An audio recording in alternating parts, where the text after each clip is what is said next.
Did you know that the pet care industry is a billion-dollar industry and it is continuously growing? But are the people who care for your pets growing as well? I'm Dara Forleo, and on the Business of Pet Care, we are going to talk about what really goes on behind the scenes of those grooming tables, those daycare walls, and those social media filters.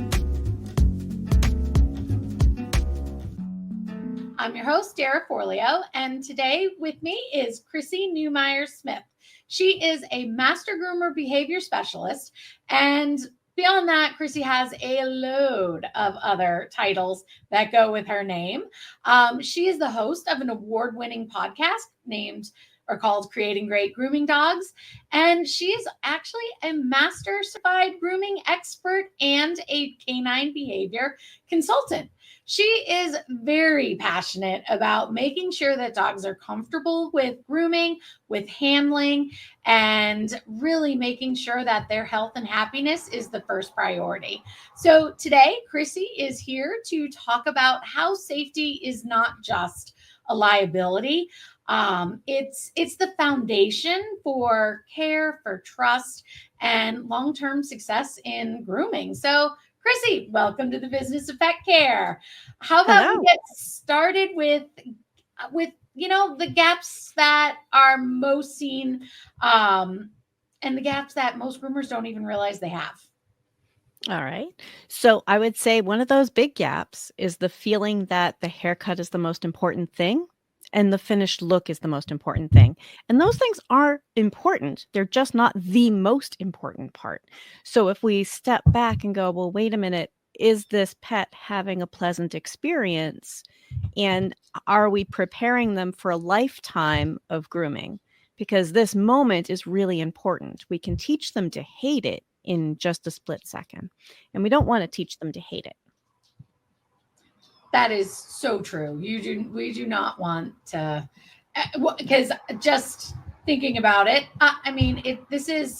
grooming is a part of their life. And what does that look like? Yeah, so grooming is part of their life for their entire lifespan. And I think a lot of people don't think about that in the very beginning. We're really patient with puppies, but then we forget that a dog is going to live to be 15. So right now in 2025, puppies being born right now will have grooming needs until 2040. And I think for some people that helps them go, oh my gosh, if I know this could be something that we need to work on all the time, wouldn't we make sure that these pets feel comfortable with it? We have a duty to help them feel comfortable with the kind of things that we're doing to them, on them, and around them for their lifetime, because they are captive animals. They are, and such a big part of our lives. What are some of the common safety mistakes that you are currently seeing maybe groomers make, especially when they're in a hurry? One of the most common mistakes I see is when we're in a hurry. I say we because I'm a groomer too. When we're in a hurry and forgetting that there is a living creature under our hands that we're trying to work on. It is really easy to say, what if I add another strap? What if I put on a muzzle and we just get it done? It's only going to take a minute. He's only going to be scared for a couple of seconds. It's not a big deal. But what if that is really traumatizing for a pet? Or what if that adding another strap is harmful? What if we are accidentally injuring pets when we do things like that? And a lot of our owners think, well, you can put a muzzle on and then nobody gets bit and everything will be safe. But that doesn't mean that everything is safe. No, it does not. And setting that up, that kind of goes right into the next question that I really think is important is, why do you think it is so hard for groomers to stay focused on safety in the salon, whether they're busy or short-staffed? Do you see a connection there? I think they get really busy and they are often really focused on getting the job done, thinking that they're selling a haircut. But what we're selling are haircutting services. So I think it's really easy to think, I have to get this done. And if not, I don't know how to charge these people. I haven't completed my job. but your job is more than the haircut. And also, I think it's really easy to lose track of time and not know how to effectively talk to owners and help them understand that there are safety concerns. Behavior problems are when dogs get hurt, people get hurt, equipment gets broken. We lose money on behavior problems if we're not working on teaching the pets to be comfortable with it. And long-term trust is super important and doable. I think a lot of groomers don't realize that we can teach the dogs to be good. So I think there's a little bit going on there where maybe owners and trainers aren't thinking about how we can teach dogs to be comfortable with what is an extended stand stay with a whole bunch of equipment. Yeah, so that is that's heartfelt there. It is. It is. Can you walk us through like what would a small change that makes a big difference for both the pets and the groomer? One of the biggest changes is to step back from the idea that you need to get the haircut finished and to have the conversation about behavior before we see a behavior problem, so that our owners are already expecting, well, if he gets nervous, if he gets scared, if he behaves aggressively, my groomer is going to help my dog calm down, see if we can continue, maybe try another tool, try a different way, see what we can do to help him be comfortable. I will still be paying for my grooming, even if it is not perfect and even if it's not complete. And that helps an owner understand what they're buying. And it helps a groomer be able to not have the social pressure that they have to make their owner happy. And they can focus in on what the job really is and what the important part is in this moment, which is if I teach him to be good now, I can have a dog who's good for 15 years. Or 14 or 10. It doesn't even need to be a puppy. It could be a dog that you adopted at 7 or 8 years old that we still have a number of grooming sessions to happen throughout their life. That's a great lead into, for pet owners who are expecting a perfectly groomed pet a lot of the times. Is that's something that I know you teach on this and not just pets how to be good at it, but what's a scenario with maybe one of your clients that you've had and saw that transformation of a customer that expects this and gets that? So I have an unfair advantage in the grooming world because I'm a house call groomer and my owners are in the room.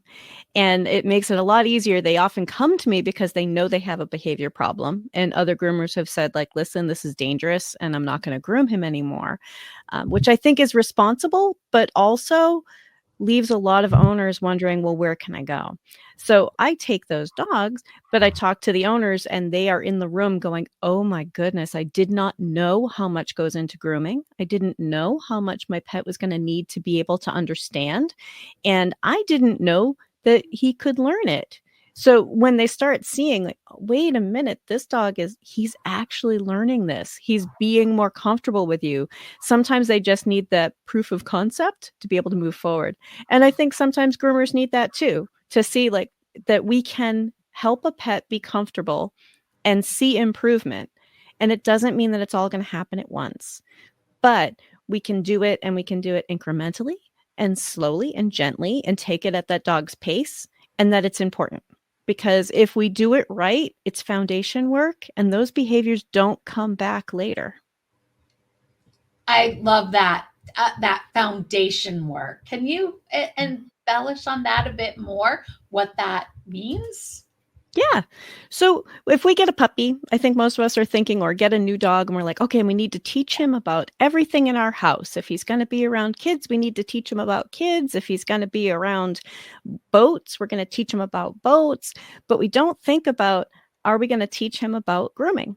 Are we going to teach him about all the things that people are going to do? And part of that problem is that unless you're a dog groomer, you might not know the kind of things that we need to do.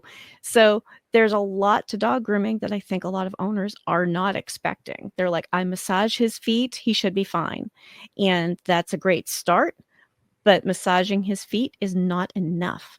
Massaging their feet is a beginning, but groomers are doing nail trimming. That's very different than a foot massage. Groomers are scrubbing in shampoo, picking pine pitch out from between their toes.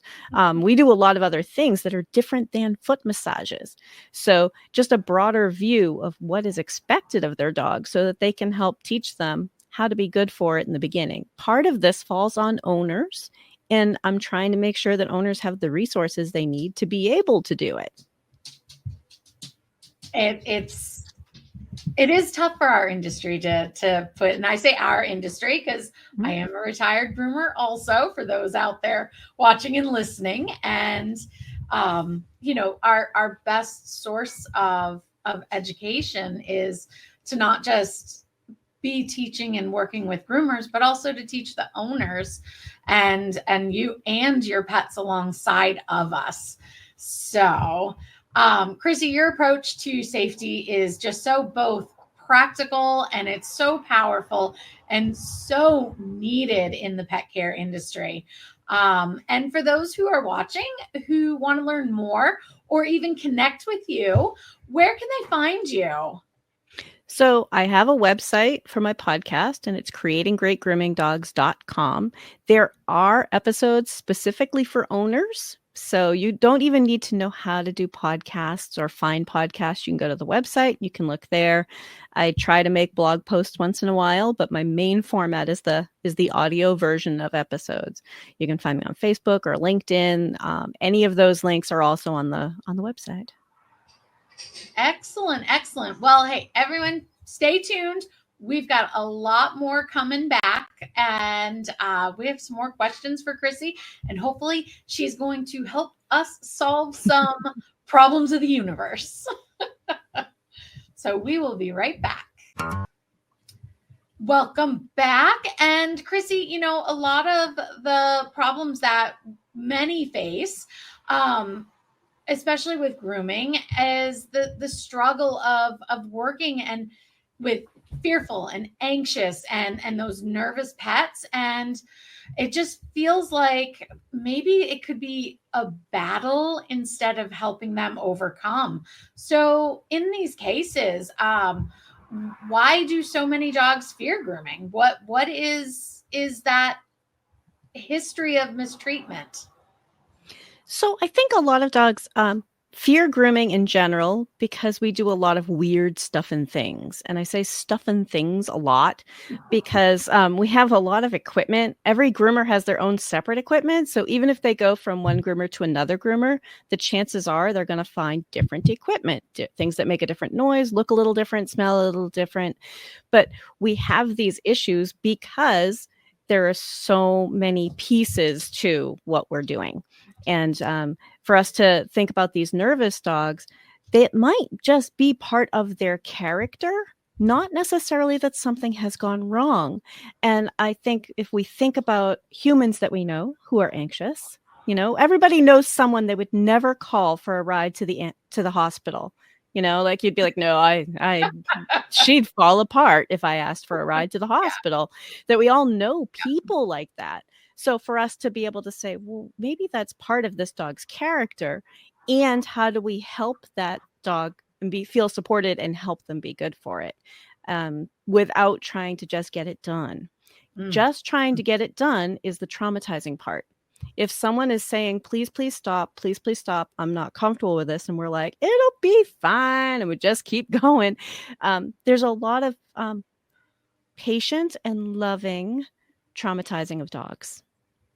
And it's still traumatic, even if your heart was in the right place. Because tell you what, groomers love dogs. Even the stuff that I see that I'm totally against, they are doing it out of a place of, I think I'm doing what's best for this pet.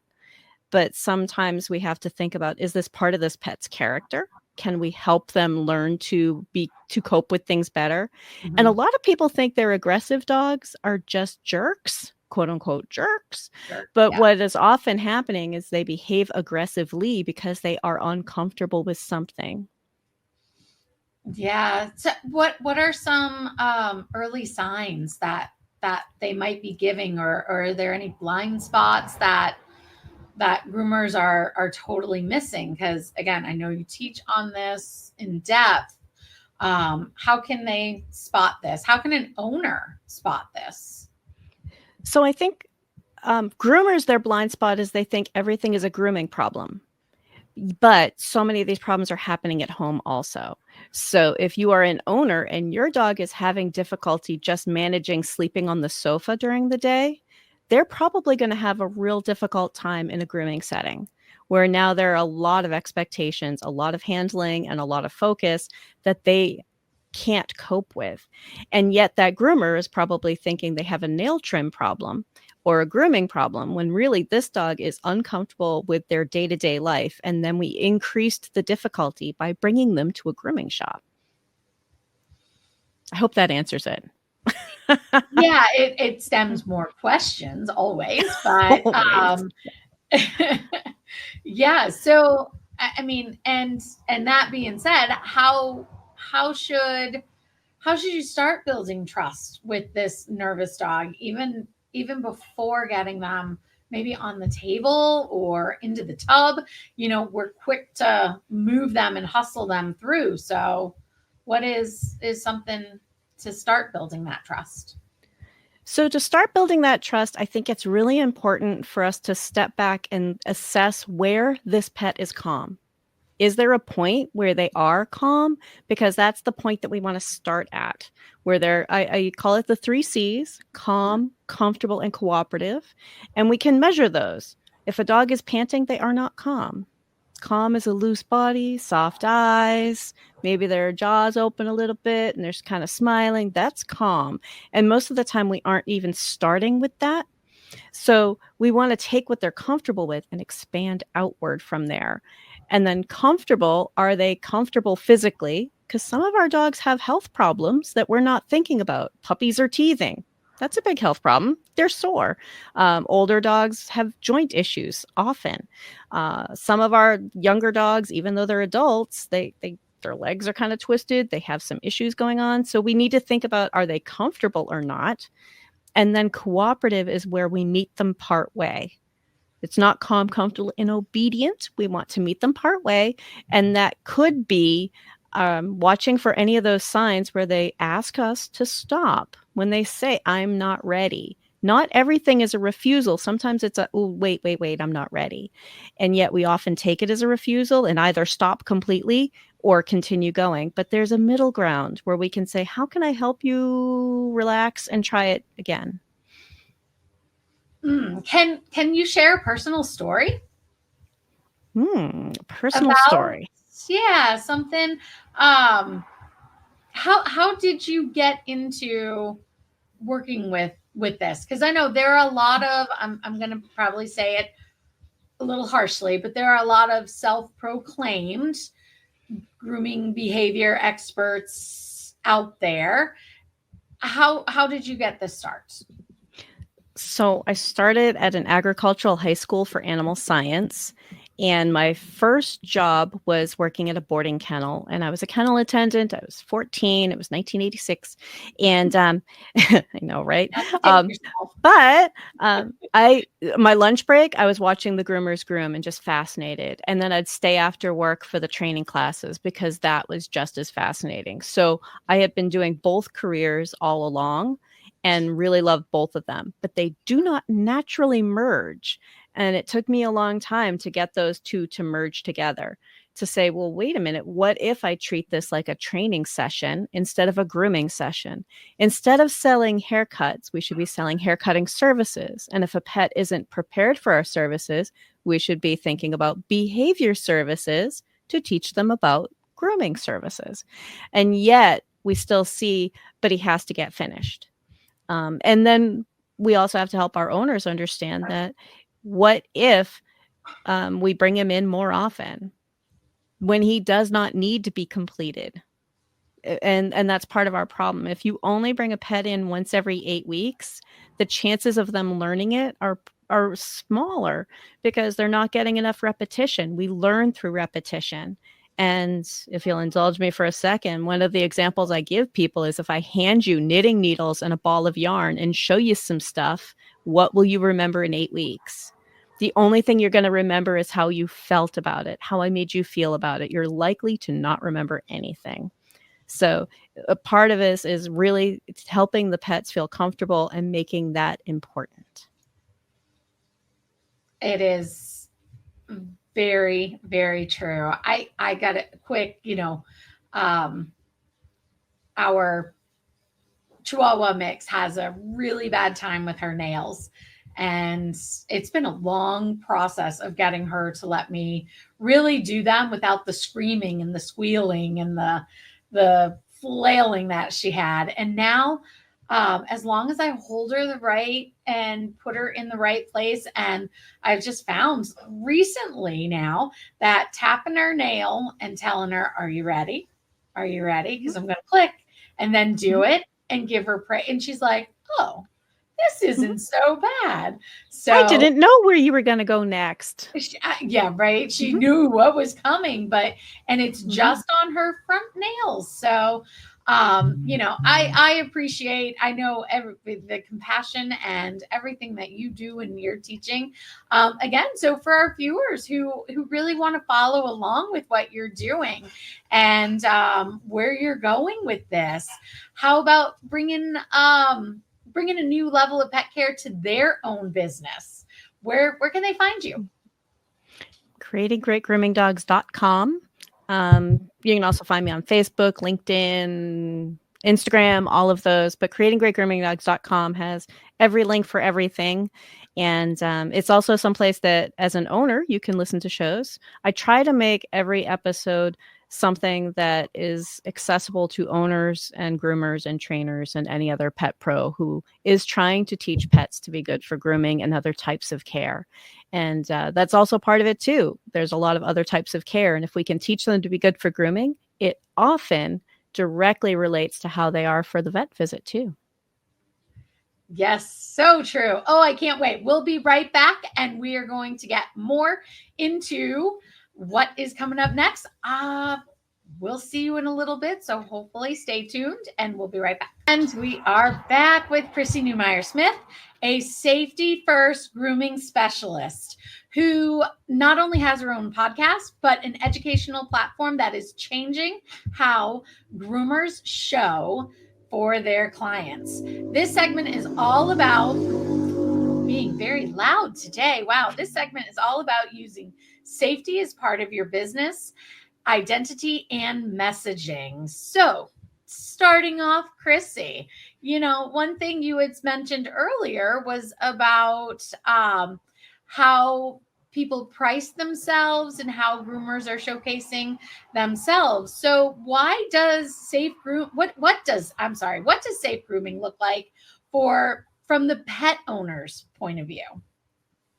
So pet owners, I want you to think that your dog should be feeling safe the entire time they're being groomed. I want you to know that there are groomers out there who mean well, but will just keep adding straps. And the sad truth is that dogs get injured that way, and dogs have died that way.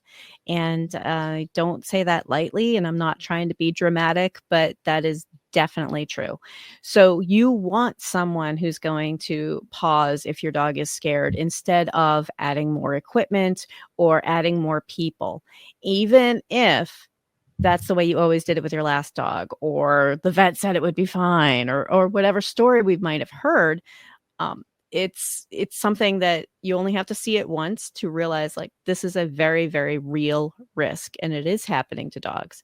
So it's important for your pet to feel safe, and it's important for your groomer to be prioritizing that. Also, dogs who are very, very safe for grooming and feel comfortable with it, we can do our best work. Groomers are artists, and we want that dog to look perfect. Any groomer out there, if you're like, I want him to be long, I want him to be fluffy, and I want his face to look this way, they want to do that for you. We need the dog to be able to be equipped to handle that. We use sharp tools on moving objects, and every one of our tools could hurt a dog. That is, I think a lot of people maybe not know that or understand that. And I want to go back to what you said a little bit ago and just ask, being in the industry myself, right there with you, there are a lot of viral videos going around right now that are really causing some negativity in the industry. And I did a blog post about it for the Academy, just because I wanted to bring some light to it. And, you and I have had multiple conversations about it. What is your perspective on that? And what do we need to do to make this change? I think a lot of groomers are trying their best. But again, this is prioritizing the haircut. So they're like, well, I'll add this other strap and then he can't move and I can get the things I need done. But if we are adding more straps, whether that be a grooming loop, a second connection, belly band, hammock, there are all sorts of crazy things happening out there. What we're doing is we're strapping them down and getting it done, which is really scary for dogs. And if they struggle against those kind of restraints, they are going to hurt themselves. And there are a lot of groomers who honestly believe that they have been trained to use those things safely, who maybe are not using them safely. The safe way of using that type of equipment is to use it to help the pet feel more comfortable. And I'm not against any of this equipment or necessarily for this equipment, but the idea is it going to help this pet feel more safe? Like they're not going to fall off the table. That's a great use for a belly band, so that they don't feel like they're going to fall. The hammock, it might be for a dog who has bad joints so that they aren't feeling like they have to put all of their weight on 3 legs when 4 legs was hard enough. A lot of these tools have a great use, but they are being misused in a way that's just, I need to get the job done. And some of these videos are really horrific and have thousands of likes. I mean, I just can't imagine why you can look at animals who are crying out and struggling and vocalizing and still think that this is wonderful. I just don't understand it. No, it's we need to bring awareness to pet owners that are seeing this, because this is it safe to say, a disservice to all of us as groomers, seeing this and watching this go viral and knowing that there's so many of us that are just cringing and going, but that's not how it's supposed to be. We want to get that message out to the owners. And I know that you have some more thoughts on that. I do. Lots of them. Go for it. This is your time. There you go. Well, and I think if we want owners to know what to look for, the things to look for is that grooming, if you're doing it right, if you're grooming a behavior case, it should look as interesting as watching paint dry. The pet is never afraid. And maybe you don't get things done that time, but it should be boring. And that's why it doesn't make for really fantastic videos. And that's why I get, people saying, but what would you do if he's twirling and screaming? I'm like, that's 4 steps past what he could handle. We don't let them get that scared. It's a different mindset. And many of us weren't taught that way. And the grooming industry is sort of run like a medieval guild. You learn from someone who learned from someone and often never question the things that you've learned. So there are things that are really outdated and misguided that are still being taught, even though they have been outdated for as long as that groomer has been alive. I say that as someone who has been grooming for a long time. If you're in your early 20s and you're still doing some of this old school stuff, you need to know that's from the 80s. And it's not okay. Yeah. And it's so scary. And a lot of groomers tell me, I had no idea I was being trained to do things that weren't safe. And I'm like, well, join us. The water's fine. Come join us. I'm happy to teach that. I've been there. I've done things that I was taught to do, and I learned better and had to forgive myself for what I did when I didn't know. We've all been there. I mean, we start somewhere, and education is so important that it's really not a good place to get your, I don't want to say it's not good to get your knowledge through social media, because social media wasn't meant to be a teaching platform. It was meant to be visual, right? It was meant to be set up for talking about what you're doing or showcasing yourself as a business. But now it's kind of taken a spin off of that and become a platform for just really loosey goosey, right? Like how how can grooming brands grow from this? How can they differentiate themselves? So one of the things I want people to think about is if the dog or cat or any other pet were leaving the review, what review would they leave? And I think for a lot of groomers, they're like, whoa, I'm not sure that pet would leave a good review, you know? And that can help us like have our emotional compass, to help us rein in what we're doing. Like, wait a minute, I have to think about this dog in this moment. And also know that what we do affects the rest of this dog's life. So let's just teach them to be good for it. The other part, I think, is it makes it a little bit easier for people if I say the idea of fighting with this dog every single time for 15 years of their life, 6 times a year, maybe it's 12 times a year for 15 years, makes no sense to me. As a dog trainer, I'm like, that's ridiculous. It makes no sense. So sometimes that's what people need to hear, like, ooh, yeah, that doesn't make sense. If you knew you were going to have the problem every single time, it's sort of like saying, oh no, the car's out of gas. What could I have done? I could have planned ahead, and just know that there are things we can do and to explore those. Yeah, so true.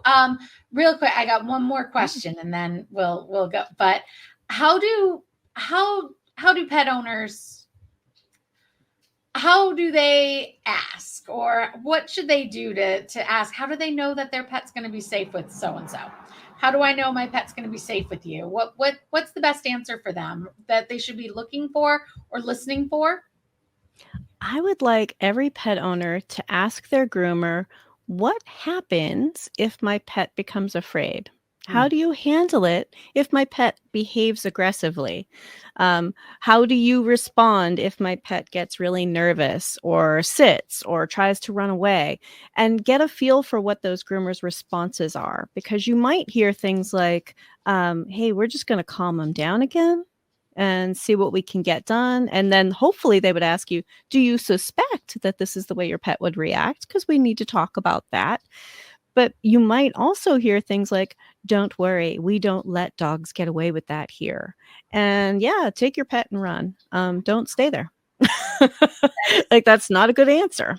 Yeah. And trust your gut.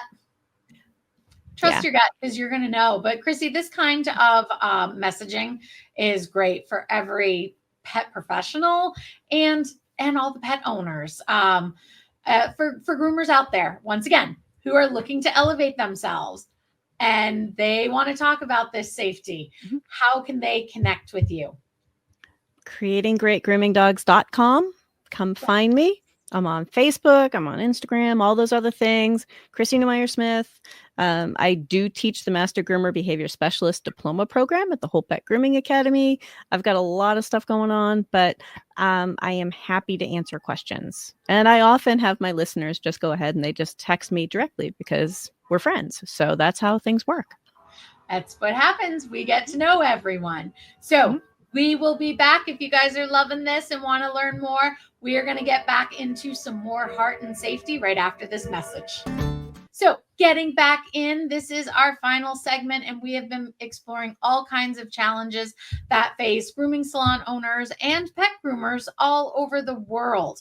And we are going to get back with Chrissy and talk more about how she has led grooming teams and mentored new professionals, and how her foundation and everything has really boosted a lot of areas of our industry, including, and I'm going to do a little pitch here, saying that the foundation of the Whole Pet Grooming Academy is based all around Chrissy and her podcast. So, Chrissy, come on back. What do we say? How are, this is, your programming is doing what you teach is so needed in the industry. And over the last 10 years, I have changed myself and my reasoning and believing based off of what I have learned from you. And the struggles are so real for other professionals. How has this since you've started teaching and nurturing and growing this podcast? What's this journey been like for you? So I started the podcast thinking, I'm not sure if groomers are ready to hear it. And what I quickly learned was there were a lot of groomers out there like, what do we do? And they needed to hear it and they enjoy it. I have a pretty nice following of people who are like, yes, teach us more. Oh my God, that makes so much sense. Why didn't I think of that before? And really it comes down to, I want you to feel like I'm always making progress. And sometimes like when I was like teaching other groomers, I'm like, but hold on a second, because what you're doing right now is scary. Let's just make it not scary. And sometimes it's just that easy. Like, oh, I could hold him differently or do it slower or break things up differently and see results that they didn't think were possible. And so much of it feels like common sense when you know, but until someone tells you or shows you or demonstrates on the very dog that you were having a problem with, it doesn't necessarily make sense. And so sometimes I've had people go, well, fine, you try. And they're like, why is he so different for you? And it's because I can teach you how to do it. It's not me. It's a process. It's about thinking about helping the dog be comfortable, and it can be done.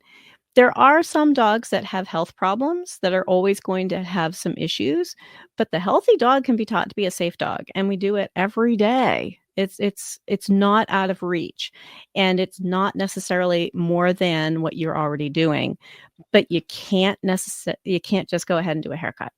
You can't be like, okay, and let's just get it done, you know? Yeah. So one of the struggles that we see a lot, and that I talk to a lot of people on the phone who are calling into the school is, but my boss won't let me, or I get weird looks from my coworkers, or how can you boost? I can't let him leave looking like that. People will think I can't do good haircuts. Yeah. Yeah. How do you boost a salon mentality to embrace this? Is that even a thing? So actually it can start off with, there's usually someone who's thinking only about like, I want the dogs to be comfortable. And that's a great place to start. But for somebody who doesn't understand the discomfort of grooming, maybe it's a boss who isn't even a groomer. If we break it down and say behavior problems are when dogs get hurt, people get hurt, equipment gets broken, and customers get upset and tell all of their friends and you're out of business. Behavior problems that are mismanaged cost us a lot of money. And sometimes that's the way to reach them. It'll cost us money. Well, tell us how we can save money and burnout. A lot of groomers burn out because this is not what they thought they were signing up for. They wanted to love on dogs. And you can. You can be a groomer and love on dogs. Yeah, you can enjoy every minute. We get that stereotype. You play with dogs all day. Sometimes. Sometimes there are some really cute ones that we play with all day too. But you should be enjoying the dogs. You should be able to still enjoy it. If you're afraid that a dog is going to act aggressively or be really hard to handle, then you're not preparing well for safety. And let's step back and go, wait a minute, if I'm getting stressed out, then it's not safe. Do you think that dog trainers get stressed out every time they have an untrained dog? Of course not. That's the job. So it's not that every groomer has to work on behavior problems, but if they are going to, they need to be prepared for safety, and that lets a lot of that stress go. I love that you said about introducing the financial aspects of that to a owner's attention, because we spend a ton of money on our equipment.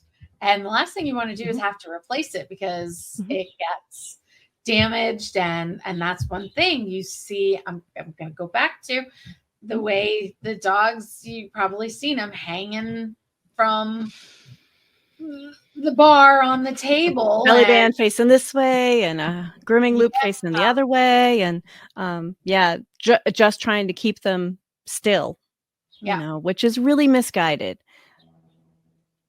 Well, what's the best way to handle that? So we want them to be learning to stay still. And I think that a lot of people vilify the grooming loop, which, by the way, is not a grooming noose. For over 20 years, we've been trying to get people to call it a grooming loop. It's just your leash when you're on a grooming table.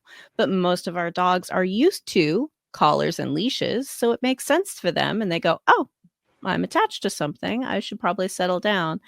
And you can use things like a belly band if a dog is really nervous and they feel like they're going to fall over, or maybe have some issues that make it hard for them to stand, as something to help them. But we can't just keep adding more straps and adding more equipment. And when we do, we are very likely to hurt an animal. And the day after an accident, it is so clear that it was not worth it. And I don't want owners to feel like, oh my God, I didn't know that not stopping could cause this kind of injury to my pet. I would not have prioritized the haircut. And that's what we hear from owners whose pets have been injured or died. Like, oh my God, why didn't they stop?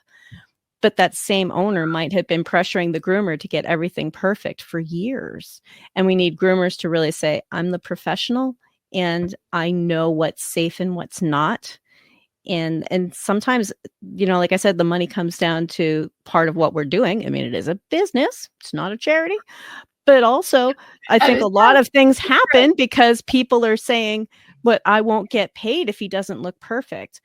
But if an owner is on board with, they're trying to help Fluffy feel better about this so that Fluffy can have beautiful haircuts for the rest of their life from here on out, then I think that is really good customer service. The trick is you have to help owners understand. And they're like, yes, treat my dog well. I love that. Owners want their dogs to be treated well. And as we should want to be treating them well. That's part of our job. Yeah. Yeah. And some of the time you look at what an owner wants and you're trying to explain it to them, and maybe they are not on board. And that's okay. Because you can also say, I'm in charge of your dog's safety and well-being while they're in my care if I take them in my care. And you don't want my services. You want something else that I am not willing to do because I know it to be unsafe. Sort of like getting your brakes repaired. If you bring it to the garage, if they open that up, they have to do the full brake job. You can't just decide that I don't want the brake lines done. I'll use some duct tape later. Just get the brake pads done. Like, that's not how this works. Your professional knows your professional knows what's safe and what's not safe. And as dog groomers, we need to help our owners understand or refuse if we can't do it. Yep. And if you can't, it's okay to say no. It's okay to say no. All right. I want to end this on a great note. So I want to know, how do you celebrate team wins, your student wins around this? Oh, I love, love, love it when someone tells me that they had a win. And usually it's just a matter of like, oh, that is fabulous. I love it so much. It's just so nice to see, even if it's a change in just one dog, that one dog has been changed. That one dog had a great experience, and how beautiful is that? So, sometimes I run into people and we're like, we hug it out. We're so happy because it is such an important part. And a lot of people that did not think it was possible are so thrilled that they found out that it's possible. So true. So true. And we need to keep getting that out there, that it is possible, that it is not, you can say no and you can work them through it. Chrissy, you are such an amazing leader. Like, your advice is just so grounded and you have so much empathy. It is, where can our viewers follow your podcast? One more time, tell us again.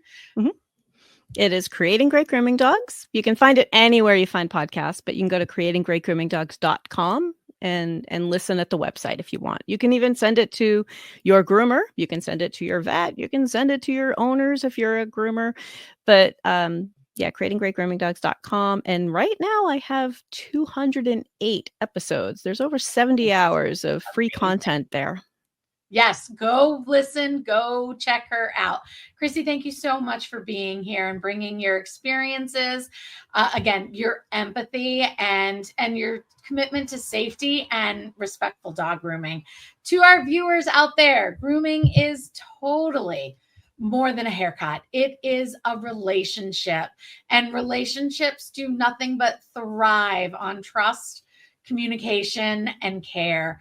Whether you're handling your first nervous pup, if you're leading a team of seasoned pros, safety is a box to check, and it is so valuable to live by.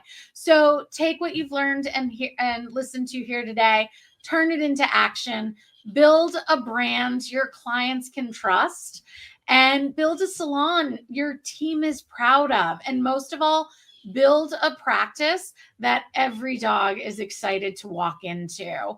I'm host Dara Forleo. Thank you so much for joining us on the business of pet care. And until next time, lead with care and groom with love.